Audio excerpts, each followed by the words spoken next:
جایی که امروز بهش میگن اسرائیل یه زمانی بخشی از خاک ایران بوده. دوره پادشاهی هخامنشیان، مخصوصا زمان کوروش و داریوش بزرگ، مرزهای ایران خیلی بزرگ بوده و فلسطین و اسرائیل امروزی هم جزو امپراتوری بزرگ ایران بوده. چند سال پیش باستانشناس‌های اسرائیلی داشتن یه منطقه باستانی رو نزدیک بندر حیفا میگشتن.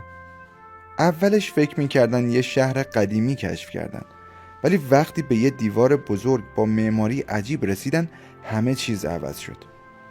توی یکی از اتاقهای این منطقه باستانی یه لوح گلی پیدا شد که روش نوشته بود داریوشا شاه شاهان. با بررسی بیشتر فهمیدن که اونجا یه پایگاه نظامی هخامنشی بوده که حدود 2500 سال پیش ساخته شده بوده تا مسیر تجاری بین مصر و ایران رو کنترل کنه. این کشف یادآوری بود از دوران شکوه ایران باستان، زمانی که نام داریوش و کوروش بزرگ تا دل سرزمین‌های دور طنین انداز بود.